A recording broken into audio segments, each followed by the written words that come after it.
الصبح بدا من طلعته.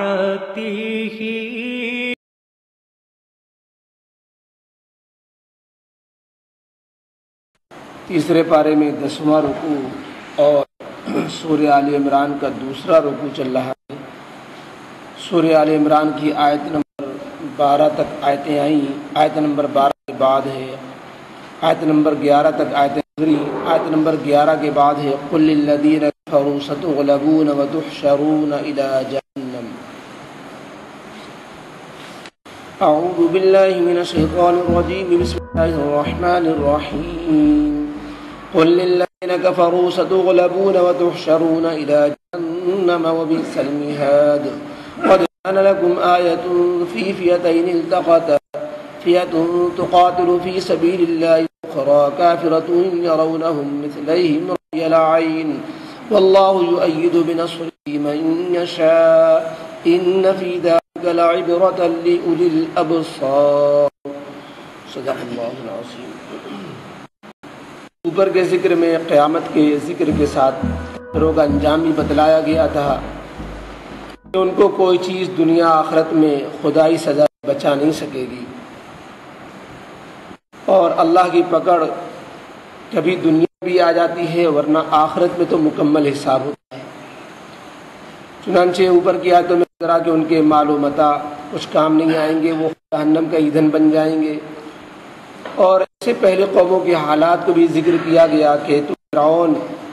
اور فرعون سے پہلے کے لوگوں کے راستے پر چل رہے ہو، انہوں نے بھی اللہ کی آیتوں کو جھٹلایا تھا، ان کے انجام کو سوچو دیکھو کیا ہوا، اور اللہ کی پکڑ دنیا ہی میں ان پر آئی اور ان کو کوئی چیز بتا نہ سکی۔ آج کی ان آیتوں میں اللہ تعالیٰ نے خود امت محمدیہ پر جو حالات کفر و اسلام کے گزر چکے تھے ان کا حوالہ دیا۔ چنانچہ جس وقت یہ آیتیں نازل ہو رہی ہیں غزوہ بدر بھی پیش آ چکا تھا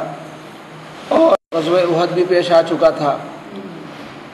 تو اس معرکوں میں اور اسلام کی جنگ میں جو غزوات پیش آئے، جو جنگیں پیش آئیں، اس میں بھی اللہ رب العزت نے پھر دکھا دیا، اور اس کے نتیجے میں پھر ان کو سنایا جاتا ہے کہ تم کو اب ہوش کے ناخن لینا چاہیے، اللہ رب العزت کا فیصلہ بدل چکا ہے۔ اللہ رب العزت کا فیصلہ یہ ہو گیا ہے کہ کافروں کو اب مغلوب کر دیا جائے۔ انہوں نے بہت ادھم مچا لیا، بہت انہوں نے جو ہے مسلمانوں کو ستا لیا، بہت ہو چکا۔ اب اللہ رب العزت کی مدد آئے گی اور مسلمانوں کی دستگیری کرے گی اور کافروں کو صفایا کرے گی اور کافر مغلوب ہوں گے۔ چنانچہ جس وقت غزوہ بدر ہوا ہے اس سے واپسی پر نبی کریم علیہ الصلوۃ والسلام نے مدینہ کو جمع کیا اور یہودیوں سے کہا کہ تم اپنی شرارتوں سے باز آ جاؤ، تم اسلام قبول کر لو۔ مدینے میں یہود کے بڑے بڑے 3 قبیلے آباد تھے، ان کو آپ نے بنو قینقاع کے بازار میں جو ایک قبیلہ تھا بنو قینقاع یہودیوں کا، وہاں ان کو جمع کیا اور ان کو یہ بات سنی، تو انہوں نے کہا کہ آپ بھول میں پڑے ہوئے ہو۔ نعوذ باللہ، انہوں نے نبی کریم علیہ الصلوۃ والسلام کی باتوں کو خاطر میں نہ لاتے ہوئے کہا آپ بھول میں پڑے ہوئے ہیں، آپ انبیوں سے آپ نے فتح پا لی تو سوچ رہے ہیں یہودیوں جو ہم جو ہے ان سے مقابلہ کر لیں، ہم بہت جاباز قسم کے لوگ ہیں، تم ہمارے اس میں بھول میں بھی نہ رہنا اور ہمارے مقابلے کو سوچنا بھی نہیں۔ نبی کریم علیہ السلام تمہاری مرضی، میرا کام تو آگاہ کر دینا ہے، انجام سے ڈرا دینا ہے۔ لیکن آگے پھر اللہ رب العزت نے جو حالات پیش آئے ہیں، مدینے کے 3 قبیلوں کا یک بعد دیگرے جو حشر ہوا ہے، ایک تو حشر سورہ الحشر میں قرآن نے خود 28 پارے میں صورت میں بیان کی کہ ان کا جو حشر ہوا کہ وہ اپنے ہی ہاتھوں سے اپنے قلعوں کو اجاڑ رہے تھے اور اپنے باغوں کو جلا رہے تھے اور چاہتے تھے کہ مسلمان ان سے فائدہ نہ اٹھانے پائیں، اور اپنے خانوں کو اپنے گھروں کو خود ہی ویران کر رہے تھے۔ اللہ نے فرمایا دیکھو یہ کیا ہے، ان کا حشر ہو رہا ہے کہ مقابلے کی کیا طاقت رکھتے، یہ صرف جاں بخشی انہوں نے بھیک مانگی، نبی کریم علیہ السلام نے اپنے اخلاق کریمانہ سے ان کی جاں بخشی اس شرط کے ساتھ کہ وہ آئندہ غداری، چونکہ ان سے وفا کی امید نہیں ہے، لہذا یہ اپنی جان بچا کر کے جتنا مال و متا اپنے گھر کا ساز و سامان اونٹوں پر اپنے سواریوں پر لے جا سکتے ہیں لے جائیں، جہاں چاہیں وہاں چلے جائیں، لیکن ان کو مدینے میں رہنے کی اجازت نہیں ہے۔ جب وہ جا رہے تھے تو اپنے گھروں کو ایسا اجاڑ رہے تھے، اللہ نے فرمایا یہ ہیں وہ لوگ جو کہتے تھے کہ ہم کوئی مقابلہ نہیں کر سکتا، اللہ نے دنیا ہی میں دکھا دی۔ اسی طریقے سے بنو قینوقاع کا حال ہوا، وہ خود ہی چلے گئے، اور بنو قریظہ کا حال یہ ہوا کہ انہوں نے توریت کو اپنا حکم بنایا تھا، تو اس میں توریت کے مطابق ان کے فیصلہ کیا گیا کہ ان کے آدمی قتل کیے جائیں اور ان کے مالوں کو جو ہے مال غنیمت دیا جائے، تو ان کے آدمی قتل کیے گئے۔ تو قتل کی بھی سزا ہوئی، جزیہ کی بھی ہوئی، قید کی بھی سزائیں کو ملی اور جلا وطن کی بھی سزائیں ملی۔ اس طریقے سے مدینے میں ایک بھی یہودی نہیں رہ گیا۔ خیبر میں جا کے پناہ پکڑی حضرت عمر فاروق رضی اللہ تعالیٰ کے زمانے میں خیبر سے بھی کھدیر دیا گیا۔ تو کہ یہ اللہ رب العزت نے ان کو سنایا، جبکہ یہ شروع میں ان کو جو کہا گیا تو انہوں نے یہ کہا کہ ہمیں اور نہ سمجھنا، ہم تم سے مقابلہ کریں گے۔ وہ تو بدر کے میدان میں جو مشرکین قریش آئے تھے وہ اناڑی تھے، اس لیے وہ مارے گئے۔ حالانکہ جو لوگ مارے گئے تھے وہ دنیا کے وقت کے عرب کے سورما لوگ تھے، ان میں 11 وہ افراد تھے جنہوں نے مکہ مکرمہ میں بیٹھ کر کے جو ہے نبی کریم علیہ الصلوۃ والسلام کے نعوذ باللہ قتل کے مشورے کیے تھے۔ وہ 11 سرداران قریش بھی تھے، ابو جہل، عتبہ اور ولید ابن ربیعہ، عتبہ ابن ربیعہ، شیبہ ابن ربیعہ، اس طریقے سے بڑے بڑے جو امیہ بن خلف، یہ سب لوگ وہاں تھے، اس میں سب مارے گئے اور 70 بڑے لوگ مارے گئے ان کے بدر کے اندر۔ تو اللہ رب العزت نے ان کو یہ سنوایا کہ دیکھو دنیا کے اس طرح کی سزا آ سکتی ہے۔ چنانچہ دنیا میں ایسا حالات کروڑ پاتے ہیں۔ اگر بس غزوہ بدر کی تاریخ پہ جس کا یہاں پر صرف اشارہ کیا گیا ہے کہ بڑی عبرت کی بات ہے، قرآن نے کہا کہ ان دو مد مقابل فوجوں کے حالات میں اگر تم ان کی ہسٹری پڑھو اور ان کے حالات کو دیکھو، کن حالات میں فتح پائی ہے مسلمانوں نے اور کن حالات میں شکست ہوئی ہے کافروں کی، تو تمہیں سوائے اس کے کہ تم یہ کہو کہ اللہ کی غیبی مدد تھی، حقانیت کی فتح تھی، باطل کی شکست تھی، نبی کریم علیہ الصلوۃ والسلام کا معجزہ تھا، اس کے بعد تم کچھ بھی نہیں کہہ سکتے۔ اس لیے کہ جو شروعات ہوتی ہے کہ شروع سے تو مکہ کے کافر ستاتے چلے ہی آ رہے تھے، انہی کی وجہ سے مکہ مکرمہ جیسا پیارا وطن چھوڑنا پڑا صحابہ کو، نبی کریم علیہ السلام کو، اور پھر آ کر کے مدینے میں پناہ لی۔ اس پر بھی جو ہے لوگوں نے چین سے نہ بیٹھنے دیا۔ نبی کریم علیہ مسلم شریف کی روایت ہے کہ نبی کریم علیہ الصلوۃ والسلام مدینے میں ابتدائی زندگی میں راتوں کو سو نہیں پاتے۔ کیوں نہیں سو پاتے تھے؟ فکر لگی رہتی تھی کہ کہیں سے الغار نہ ہو جائے، یہ جو پناہ لے کر صحابہ ہوئے ہیں ہمارے ساتھ، ان کے پر جو ہے کوئی حملہ نہ کرتے، اس لیے کہ دھمکی آمیز خطوط بھی آتے تھے، منافقین کو یہ اکساتے بھی تھے، یہودیوں سے باز بھی رکھتے تھے۔ یہودیوں سے کہا تھا تم اندر سے خریداری کر دینا، ہم ادھر سے چڑھائی کر دیں گے، اور ان سب کا آیا کر دو جو مدینے میں آ کے پناہ لے رہے تھے۔ تو مدینے کے خلاف جو سازشیں مسلسل چل رہی تھیں، سازشیں ہوتے ہوتے یہاں تک نوبت آئی تھی کہ یہ بار بار جو ہے اس طریقے کے ان کے ہوتے تھے کہ ایک مرتبہ کعب بن اشرف یہودی اپنے 60 لوگوں کو لے کر گیا اور مکے کے سرداروں سے ملا اور کہا کہ ہم لوگ مل کر کے ایک متحد محاذ بنائیں اور مدینے سے مسلمانوں کا خاتمہ کر دیں، ہم ادھر سے۔ تو ان لوگوں نے مکے کے مشرکین نے کہا بھی کہ ہمیں تمہاری باتوں کا کیا بھروسہ، ابھی تم جو ان کو پناہ دیے ہوئے ہو، اگر وہ مخالفت نہیں کرتے، ان سے لڑتے نہیں اور ہم لوگوں کو لڑانے لے جا رہے ہو، تو ایسا نہ ہو کہ تم جو ہے پیچھے جاؤ اور ہم ہی لوگ جو ہے پر مہرا بن جائے۔ تو انہوں نے کہا کہ ہم ایسے نہیں مانیں گے، تم ہمارے بتوں کی قسم کھاؤ اور بتوں کی قسم کھا کر کے عہد کرو کہ ہم جو ہے ساتھ نہیں چھوڑیں گے، اور مشرکین مکہ جب لڑنے کے لیے بڑھیں گے تو ہم ساتھ ساتھ لڑیں گے، تم ہمارے بتوں کی قسم کھاؤ اور بتوں کی قسم کھا کر کے عہد و پیمان کرو تو ہم تمہاری بات کا یقین کریں گے۔ کم وقت یہودیوں نے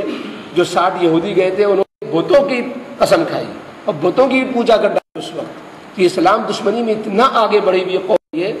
لیکن تو اس میں مشرکین مکہ نے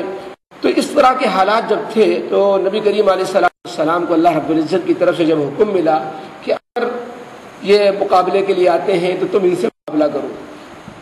تو یہ جہاد کی تیاریاں کر رہے تھے کہ مسلمانوں کو خاتمہ کریں گے جو مدینے کا مسلمان ہیں، نبی کریم علیہ السلام کو اس کی خبر لگی تھی کہ سفیان ابن حرب جو فتح مکہ کے موقع پر بعد میں اسلام لائے ہیں، رضی اللہ تعالیٰ عنہ ہوئے ہیں، لیکن اس وقت تو کافروں کے سرغنہ تھے، پیش تھے. انہوں نے ایک تمام مشرکین مکہ سے چندہ کیا اور تقریباً 40 لاکھ دینار کے درہم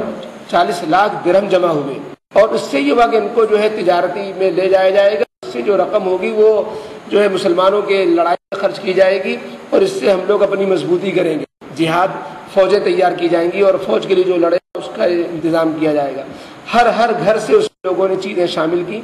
نبی کریم علیہ السلام کو اس کی اطلاع ملی.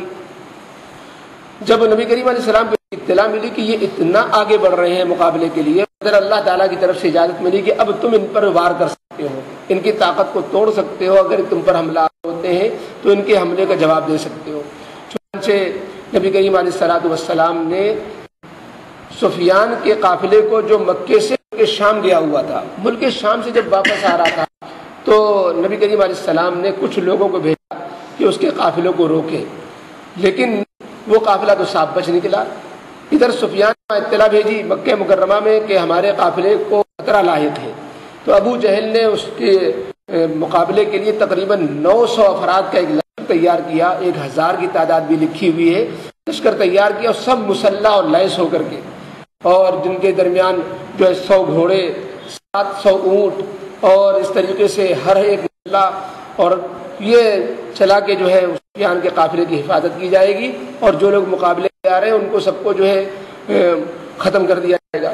چنانچہ جب سفیان کا قافلہ بچ نکلا تو سفیان نے خبر بھی بھیجی کہ ہم تو مکہ مکرمہ حفاظت سے پہنچ گئے. تو ابو جہل نے کہا نہیں، ہم تو نہیں واپس ہوں گے، دیکھتے ہیں یہ کون لوگ آئے تھے راستے میں. چونکہ مدینہ منورہ سے بدر کا جو مقام ہے یہ 80 میل کے فاصلے پر ہے. 80 میل کا مطلب ہوا تقریباً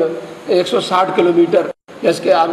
قریب. تو اتنی دور پہ صحابہ ادھر سے نکل پڑے تھے، ادھر یہ وہاں پر پہنچ گیا. تو اس کا قافلہ ابو جہل کا پہلے پہنچ گیا، اور اب یہ تھا کہ اب مقابلہ کیا نہ کیا جائے. یہ چند صحابہ گئے تھے. نبی کریم علیہ السلام جب مدینے میں خبر لگی تو اس وقت یہ رمضان کا مہینہ 12 رمضان، نبی کریم علیہ السلام نے مشورہ کیا. سارے صحابہ کے نے بڑی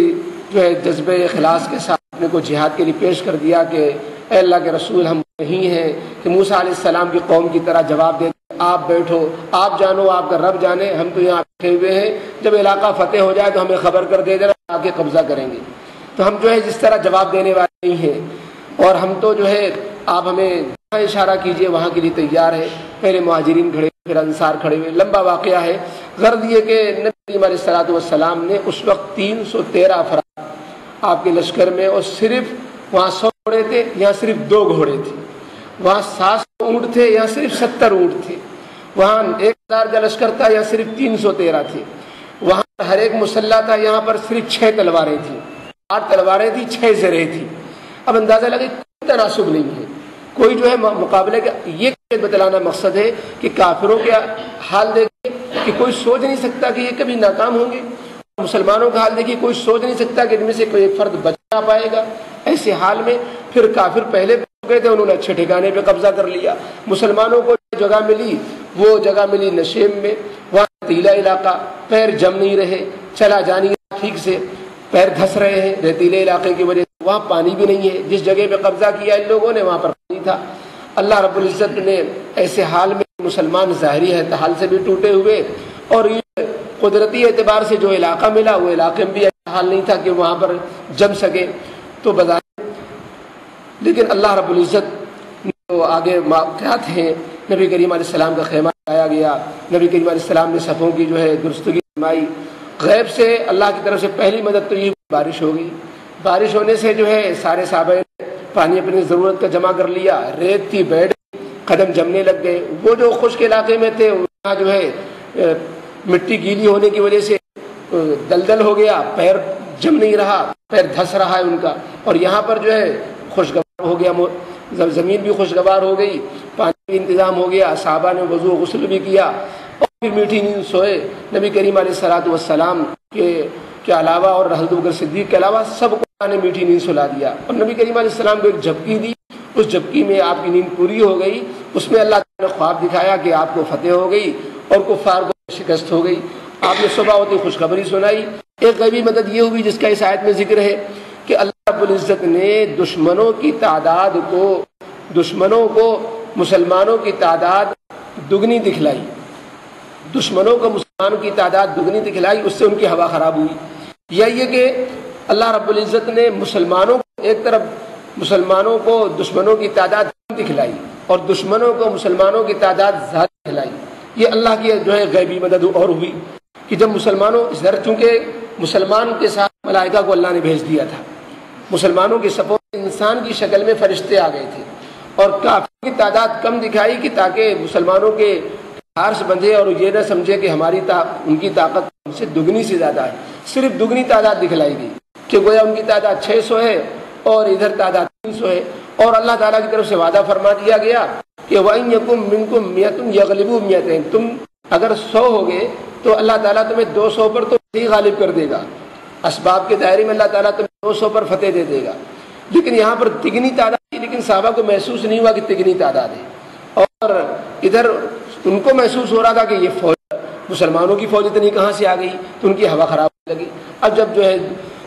جنگ چھڑی ہے تو اللہ رب العزت نے اللہ کے راستے میں جو لوگ لڑ رہے تھے اخلاص کے ساتھ ان کو فتح عطا فرمائی، اور چند گھنٹے صرف جنگ رہی ہے، 1-2 دن نہیں، چند گھنٹے، اس چند گھنٹے میں 70 کافروں کے مارے گئے۔ ابو جہل اور یہ ابو لہب ڈر کے گیا نہیں تھا، پتہ نہیں کیا شکل آئے، تو 1 ہفتے کے بعد اس کو تعاون کی بیماری لگی اور وہ صدمے ہی سے نڈھال ہو گیا۔ جب اسے یہ خبر لگی یقین ہی نہیں آ رہا تھا کہ یہ کافروں کا لشکر، یہ کافر لوگ اپنے کافروں کی لاشیں چھوڑ کر چلے گئے تاکہ اور جو مکے کے کافر ہیں وہ اور زیادہ جو ہے پریشان ہو، لیکن کب تک جو ہے چھپائے چھپتی بات، حقیقت تو کھلتی رہی، انہیں یقین نہیں آ رہا تھا کافر مکے کے اندر کافر کو کہ ایسا بھی ہو سکتا ہے ہمارے ساتھ۔ چنانچہ یہ اللہ تعالیٰ نے اسی سے پاسا پلٹا ہے، اسلام کی فتوحات شروع ہو گئیں اور کافروں کا، اور پھر اس کے بعد اللہ تعالیٰ کی طرف سے جو غلبہ مسلمانوں کو دیا جانے لگا، 1000 سال تک اسلام اور مسلمانوں کا غلبہ رہا ہے۔ اس کے بعد پھر جب اسلام و مسلمانوں نے اپنے دین سے وابستگی چھوڑ دی اور ناقدری کی، دین کی غیروں کے طرز پر چلے، یہودیوں سے دوستی کی اور عیسائیوں کو اپنا دوست بنایا، ان کے طریقوں کو اپنایا، اسلام کے طریقوں کو چھوڑا، قرآن کو چھوڑا، دنیا کو گلے لگایا، مال و متاع کو اہمیت دی اور جہاد سے منہ موڑا، جہاد سے نفرت کی اور کہا جہاد میں کہیں جانے نہ جائیں، اپنی جان پیاری بن گئے، مال پیارے بن گئے، تو اللہ تعالیٰ کی طرف سے حالات بھی بدل دیے۔ اب وہ حالات ہیں جو ہم سب کے سامنے ہیں۔ اگر اسلام کی طرف پھر سے مسلمان جو ہے اسی طرح لوٹ جائے جس طرح پہلے کے لوگ تھے، اور جیسا کہ انشاءاللہ ایسے حالات جیسا کہ نبی کریم علیہ الصلوۃ والسلام نے حدیث میں بیان فرمائے قیامت کے قریب آئیں گے، مسلمانوں میں بیداری آئے گی، تو وہ حالات پھر دنیا دے گی جو حالات ابتداء اسلام میں آ چکے ہیں۔ اس میں فرمایا کہ بدا الاسلام غریبا، ایسے جیسے کی شروعات ہوئی ہے اسلام کے، قیامت قریب اسلام کا آخری انجام بھی پھر ایسے ہی ہوگا، ابتداء اسلام کی جیسے ہوئی ہے آخر میں پھر ویسے ہی حالات آئیں گے کہ اسلام کو بالکل اجنبی لوگ سمجھنے لگیں گے، اسلام کی باتیں ہی لوگوں کو پلے نہیں پڑیں گی، اسلام کی تعلیمات ہی اجنبی ان کے لیے بن جائیں گی، لیکن پھر اسلام کے جہاد بھی اٹھیں گے اور اسلام کو اللہ تعالیٰ سربلندی عطا فرمائے گا، قیامت آئے گی۔ تو اس طریقے پر جو ہے وہ حالات دوبارہ تاریخ اپنے کو دہراتی ہے۔ یہاں ان آیتوں میں اولاً کافروں کو تنبیہ اور پھر حوالہ کہ اللہ رب العزت کی طرف سے حالات بھی آتے ہیں کہ ایک کمزور اور مغلوب قوم اللہ غالب فرما دیتے ہیں، اور ایک مسلح اور ایک فتح مند قوم کو اللہ تعالیٰ اس طرح نیچے دیتے ہیں۔ فرمایا قل للذین کفروا ستغلبون وتحشرون الی جہنم، اے نبی علیہ السلام آپ ان کافروں سے کہہ دیجئے، چاہے یہودی ہو یا عیسائی ہو یا مشرکین ہو، ستغلبون چند دن کی دیر ہے، اللہ رب العزت تم سب کو پھر مغلوب کر دے گا، ستغلبون تم عنقریب مغلوب ہو جاؤ گے اور تم اسلام غالب آ جائے گا، وتحشرون الی جہنم، یہ اسلام کی پیشین گوئی ان حالات میں ہو رہی ہے کہ بظاہر اس پر یقین کرنا اس وقت مشکل ہوتا تھا، وتحشرون الی جہنم، اور دنیا کی بات ہے کہ تم مغلوب ہوگے اور جہنم کی طرف سب جمع کیے جاؤ گے، وبئس المہاد، اور جہنم تو بہت برا ٹھکانہ ہے، قد کان لکم آیۃ فی فئتین التقطا، تحقیق کہ تم سب کے لیے بڑی عبرت کے پہلو ہیں، تم سب کے لیے بڑی عبرت کی بات ہے، بڑا عبرتناک واقعہ ہے فی فیتین، ان دو فوجوں کے اندر، ان دو فوجوں کے واقعے میں بڑی تمہارے عبرت کی بات ہے، التقطا جو آپس میں جن بھڑند ہوئی،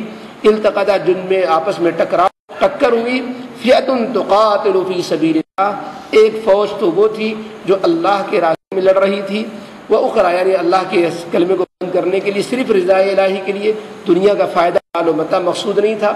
وہ اخرى کافرۃ، اور دوسری فوج کافروں کی تھی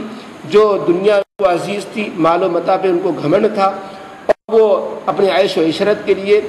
جو ہے لڑ رہے تھے۔ یرونہم مثلہم رأی العین، ان کافروں کو اللہ تعالیٰ مسلمانوں کی تعداد کھلی آنکھوں اپنے جیسی دکھلا رہا تھا، کہ جیسے ان کی تعداد تگنی ان سے دگنی تگنی تھی، ایسے ہی وہ نظر آ رہے تھے کہ مسلمان بھی اتنے ہی ہیں۔ وَأُخْرَىٰ کافرۃ، اور ایک کافر فوج تھی، یرونہم مثلہم رأی العین، وہ لوگ مسلمانوں کو اپنے سے دگنا دیکھ رہے تھے، رأی العین کھلی آنکھوں، یعنی نظر آ رہا تھا، چونکہ فرشتے جو شامل ہو گئے وہ بھی انسان کی شکل میں، اس کی وجہ سے ان کو تعداد اپنے سے اپنی کی طرح نظر آ رہی تھی۔ اور ایک مطلب اس آیت کا اور بھی ہے، یرونہم مثلہم رأی العین، کہ یہ دونوں ہی جماعتیں ایک دوسرے کو اپنے اسی تعداد دیکھ رہی تھیں، اپنے سے دگنا دیکھ رہی تھی، کہ مسلمانوں کو نظر آ رہا تھا کہ کافر صرف 600 ہیں، یعنی جبکہ تگنے تھے، اور کافروں کو نظر آ رہا تھا کہ مسلمان جو ہے یہ 300 نہیں 600 ہیں اپنے برابر، تو اپنے اپنے سے دگنا ہر ایک دیکھ رہی تھی۔ یرونہم مثلہم رأی العین، کہ یہ کافر لوگ ان مسلمانوں کو اپنے سے دو چند دیکھ رہے تھے کھلی آنکھوں، واللہ یؤید بنصرہ من یشاء، اور یہ اس طرح دیکھا جانا یہ کوئی خلاف واقعہ بات نہیں تھی، بلکہ اللہ تبارک تعالیٰ کی طرف سے کافروں کی بعض فوج دکھائی، بعض نہیں دکھائی گئی، جس سے یہ محسوس ہوا۔ اللہ یؤید بنصرہ من یشاء، اور اللہ تعالیٰ اپنے دین کی مدد فرماتا ہے جس سے چاہتا ہے، اور اللہ تائید فرماتا ہے اپنی مدد کے ساتھ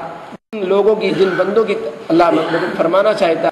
ان فی ذلک لعبرۃ لاولی الابصار، اس واقعہ بدر کے اندر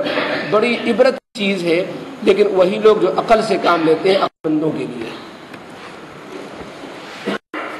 اللهم صل على سيدنا مولانا وسيدنا وشفيعنا محمد وعلى آل سيدنا محمد وآله وصحبه وبارك وسلم۔ ربنا ظلمنا أنفسنا وإن لم تغفر لنا وترحمنا لنكونن من الخاسرين۔ ربنا لا تزغ قلوبنا بعد إذ هديتنا وهب لنا من لدنك رحمة إنك أنت الوهاب۔ ربنا هب لنا من أزواجنا وذرياتنا قرة أعين واجعلنا للمتقين إماما۔ اللهم اغفر لنا وللمؤمنين والمؤمنات والمسلمين والمسلمات، اللهم ألف بين قلوب المؤمنين وأصلح ذات بينهم، اللهم أعز الإسلام والمسلمين، اللهم أعز الإسلام والمسلمين، اللهم ألعن الكفر والمشركين واليهود والنصارى والمجوسيين، اللهم شتت شملهم، اللهم ضيق جمعهم، اللهم دمر ديارهم، اللهم خالف بين كلمتهم وألق في قلوبهم الرعب وأنزل عليهم رجزك وعذابك، اللهم خذهم أخذ عزيز مقتدر، وصلى الله على النبي الكريم، سبحان ربك رب العزة عما يصفون، وسلام على المرسلين والحمد لله رب